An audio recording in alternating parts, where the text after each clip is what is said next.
কাল আমার বাবা আমার 2 মাসের মেয়েটাকে কোলে নিয়ে বললেন, আমার ছোট্ট নানা ভাই, তুমি আমার মেয়েটাকে বেশি জ্বালাবে না। তুমি জানো তোমার বাবার খুব আদরের, আমার মেয়েটাও আমার খুব আদরের। এখানে না হয় তোমার নানু সামলে নেবে, ওখানে তোমার বাবা ছাড়া কে সামলাবে? আমার অগোছালো মেয়েটাকে আর অগোছালো করে দেবে না।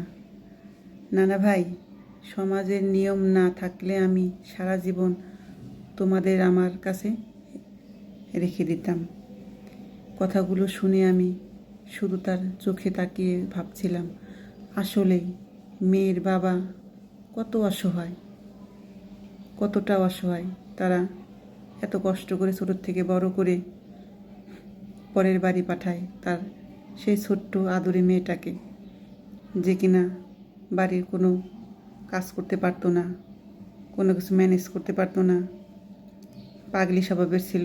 সে মেয়েটাও আজকে সংসার করতে চলে আসে অন্যের বাড়িতে, অন্যের কথা শুনছে, সব কাজকর্ম করছে। যে মেয়েটা প্লেট ধুয়ে ভাত খেত না, সেই মেয়েটা আজ কতটা দায়িত্ব মাথায় নিয়ে সংসার করছে। যে কিনা তার কলিজা ছিল, সেই মেয়েটা আজ সংসার সামলাচ্ছে, বাচ্চা সামলাচ্ছে, স্বামী সামলাচ্ছে, শ্বশুর শাশুড়ি সামলাচ্ছে। কত মানুষের দায়িত্ব পড়ছে সে মেয়েটার উপর। বাবা ভাবে আর অসহায়ের মতো তাকিয়ে থাকে। আমার মেয়েটাও দায়িত্ব নিতে শিখে গেছে। ঠিক আছে, তাই বলছি, সমাজে মেয়ের বাবারা খুব অসহায়।